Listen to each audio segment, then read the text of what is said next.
বিদ্যাসাগর ভূমি বীরসিংহের দেবের বিরুদ্ধে পড়ল দুর্নীতির পোস্টার। নির্বাচন যত এগিয়ে আসছে শাসক বিরোধী দ্বৈরথ বাড়ছে। শাসকের হাতিয়ার উন্নয়ন, বিরোধীদের হাতিয়ার দুর্নীতি। বিদ্যাসাগরের পুণ্যভূমি জন্মভূমিতে পড়ল পোস্টার।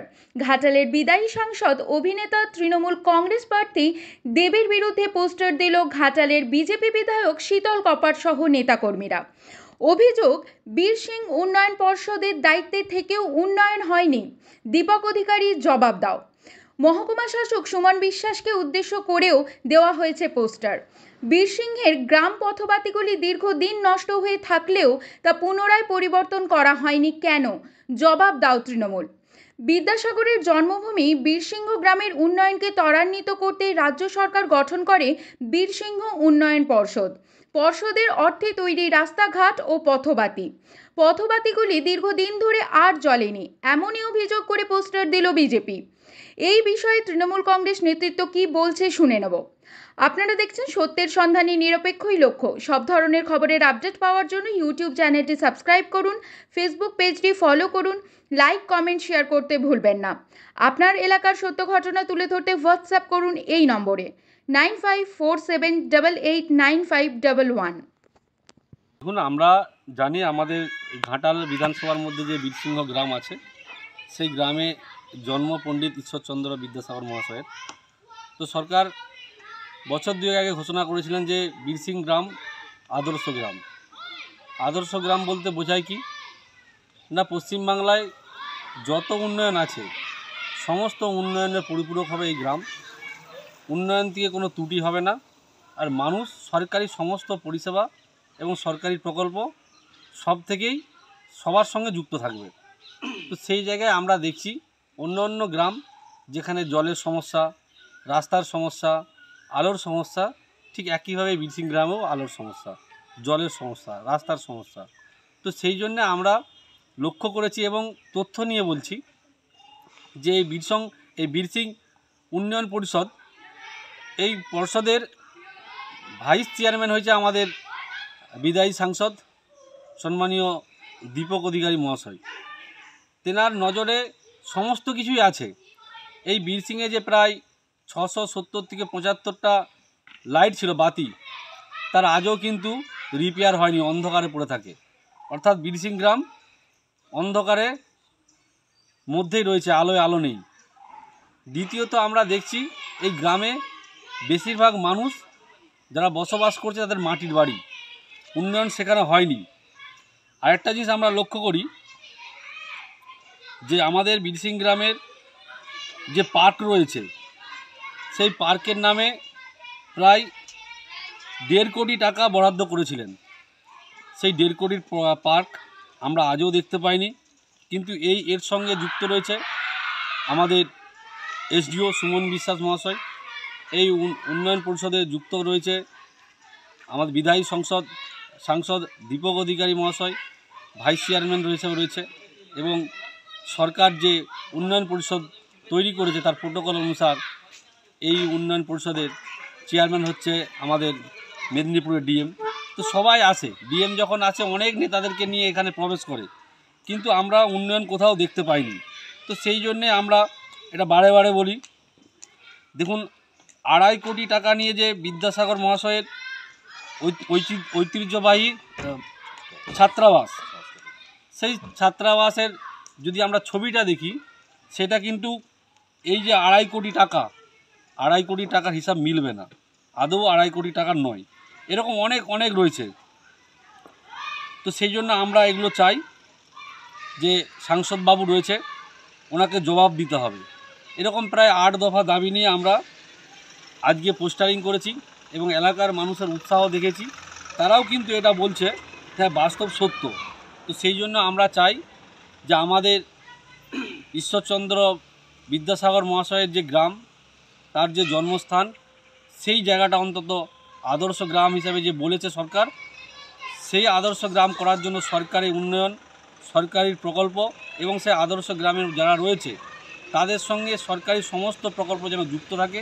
সেই জন্যে আমরা আজকে এরকম একটা পোস্টারিং করার কাজ আমরা বেছে নিয়েছি এবং বিদায়ী সাংসদকে আমরা জবাব চাই যে তিনি এই সাংসদ হয়ে এই উন্নয়ন পরিষদে ভাইস চেয়ারম্যান থাকা সত্ত্বেও কেন বীরসিং গ্রামকে বিদ্যাসাগর মহাশয়কে অন্ধকারে রেখে মিথ্যে প্রতিশ্রুতি দিয়ে নিজে ক্রেডিট নেবার চেষ্টা করছেন? আসল সত্যটা প্রকাশ করুন এবং উনি যে ভুলগুলো করেছেন এই বীরসিং গ্রামে এসে এই বীরসিংবাসীর কাছে হাত জোর করে ক্ষমা চাইুক যে উনি ভুল করেছেন। কারণ আমরা আঙুল দিয়ে তথ্য দিয়ে দেখিয়ে দিয়েছি বাস্তবটা কী। তো সেই জন্য এর সঙ্গে সঙ্গে আরেকটা কথা আমরা বলবো, এই যে 670 থেকে 75টার যে বাতি ছিল লাইট, তার আয় ব্যয় কত টাকার লাইট খরচা করে এই লাইটটা তৈরি করেছিল? আদৌ কি সঠিক পরিমাণে যে টাকাটা বরাদ্দ ছিল সেটা খরচা হয়েছিল? আমরা এটা জানতে চাই। এর সঙ্গে আরেকটা প্রশ্ন করব, উনি বলেছিলেন যে আমি 10 বছরে কি কাজ করেছি তার একটা বই বের করব, পুস্তক বের করব, সেই পুস্তকে নিয়ে আমি প্রচার করব এবং পাবলিককে অর্থাৎ ঘাটাল লোকসভার সমস্ত মানুষকে দেখাবো যে আমি এই উন্নয়ন করেছি। আমরা জানতে চাই উনি কি উন্নয়ন করছে, অবিলম্বে সে যেন পুস্তকটা বের করে। কারণ আমরা জানি উনি বের করতে পারবেন না, কারণ যত উন্নয়ন করেছে তার মধ্যে বেশিরভাগটাই তোলাবাজি আর কারমানির সঙ্গে যুক্ত। উনি কাজের সঙ্গে যে কাজের কত টাকা বরাদ্দ হয়েছিল সেটা সম্পূর্ণভাবে হিসাব দিতে পারবে না। কারণ ওনার দলের নেতারাই বলেছে ওনার কাজে 30% কমিশন দিয়ে দিতে হয়। তাহলে একটা কাজে যদি 30% কমিশন চলে যায় সে কাজটা কিন্তু সম্পূর্ণ হবে না, হতে পারে না। আমি দায়িত্ব নিয়ে বলছি উনি যতগুলো কাজ করেছেন কোনো কাজেরই হিসাব দিতে পারবে না। সেই জন্যেই মুখে বলেছেন যে আমি পুস্তক বের করব কি কাজ করেছিলাম, সেই বই আজও বেরোয়নি আর বের করতেও পারবেন না। সে দেখলাম বিজেপির বিধায়ক শীতল কপাট বিজেপির পক্ষ থেকে পোস্টারিং করেছে বীরসিংহে। এটা বিস্ময়কর লাগছে আমাদের কাছে। 2019 সালের আগে বীরসিংহকে গিয়ে আমরা জানতাম না, বুঝতে পারতাম না এখানে আদৌ আমাদের পাতশ্বরী পণ্ডিত ঈশ্বরচন্দ্র বিদ্যাসাগর জন্মগ্রহণ করেছিলেন কি না। দ্বিশতবর্ষ উদযাপন উপলক্ষেও মমতা বন্দ্যোপাধ্যায় এখানে এসেছিলেন, শ্রদ্ধা জ্ঞাপন করেছিলেন বাংলার ঐতিহ্য কৃষ্টি সংস্কৃতি মেনে। বীরসিংহে আমাদের বিদ্যাসাগর মহাশয়ের নীতি আদর্শকে তুলে ধরার জন্য তিনি এখানে এসে ঘাটালকে বরদান করেছিলেন। সবথেকে বড় আমাদের আনন্দের দিন বীরসিংহ ডেভেলপমেন্ট অথরিটি তিনি ঘোষণা করেছিলেন এবং তার মধ্য দিয়ে কোটি কোটি টাকার কাজ চলছে। 30 কোটি টাকার কাজ হয়ে গেছে, আরও 10 কোটি টাকার কাজ পাইপলাইনে আছে। তো উনি ওখানে কয়েকটা পোস্টারিং করেছেন, আমরা অবাক হয়ে যাই। বলছেন প্রথমে পথবাতি সংস্কার হচ্ছে না কেন, প্রথমে উনি বলছেন পথবাতির অবস্থা খারাপ কেন। তো আমরা আগে গুরুত্ব দিয়েছি ডেভেলপমেন্ট অথরিটির পক্ষ থেকে যে রাস্তাঘাটটা মানুষের বেশি প্রয়োজন, পানীয় জলটা বেশি প্রয়োজন, এগুলো করতে হবে। 200বর্ষ উপলক্ষে আমরা পথবাতি দিয়েছিলাম, এটা অস্বীকার করার কোনো কারণ নেই। পথবাতিগুলো নষ্ট হয়ে গেছে। আমাদের প্রায়োরিটি যেটা আরবান ডেভেলপমেন্ট ডিপার্টমেন্টের পক্ষ থেকে দেওয়া হচ্ছে সেটা হচ্ছে প্রথমেই রাস্তাঘাটের কাজ হয়ে গেলেই পথবাতি সংস্কারের কাজ হবে। এটা আমাদেরকে মনে করে দেওয়ার প্রয়োজন নেই বিজেপির পক্ষ থেকে। আরেকটা বলছে 2.5 কোটি টাকা ব্যয়ে ছাত্রাবাস সংস্কারের নামে বিপুল টাকা কোথায় গেল। ওনার জ্ঞানই নেই, উনি কোনোদিন ওই স্কুলের ভিতরে ঢুকে দেখেনি। একেবারে ছাত্রাবাস ভগ্নপ্রায় হয়ে গিয়েছিল। হেরিটেজ কমিশনের পক্ষ থেকে 2.5 কোটি নয়, তার থেকে অনেক টাকা কম ব্যয়ে ইতিমধ্যেই ছাত্রাবাস সংস্কার হয়েছে।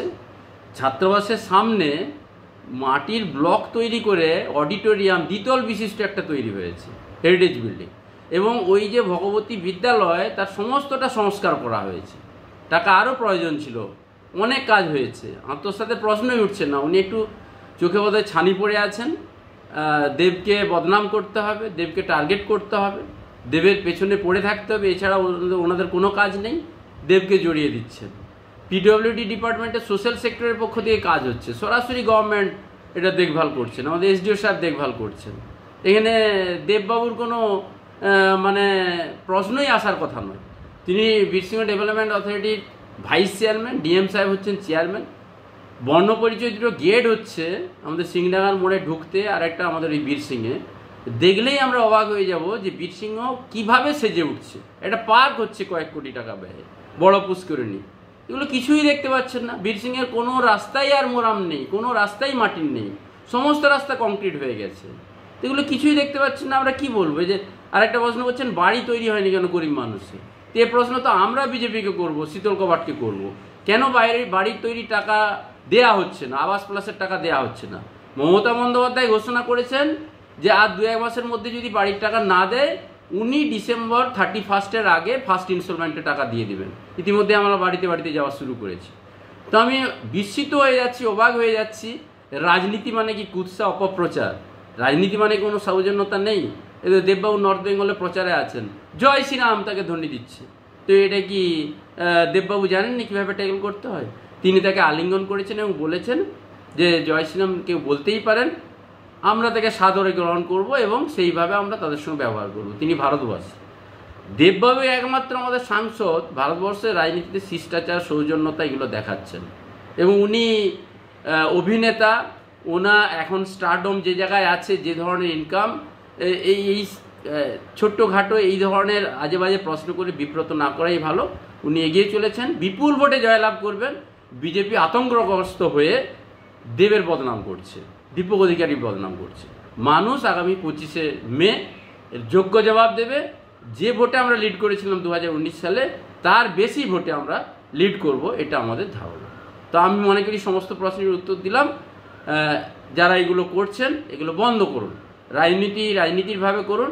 তিনি দেব হচ্ছেন আমাদের চ্যাম্পিয়ন ও ঘাটাল মাস্টার প্ল্যান। আগামী দিনে ঘাটাল মাস্টার প্ল্যানেরও কাজ শুরু হবে। নির্বাচন কমিশনের কাছে অনুমতি চাওয়া হয়েছিল, সে কমিশন অনুমতি দিচ্ছেন না। কমিশন কার কোথায় চলছেন আমরা সবই বুঝতে পারছি। নির্বাচন মিটে গেলেই ঘাটালেরও মাস্টার প্ল্যানের কাজ হবে।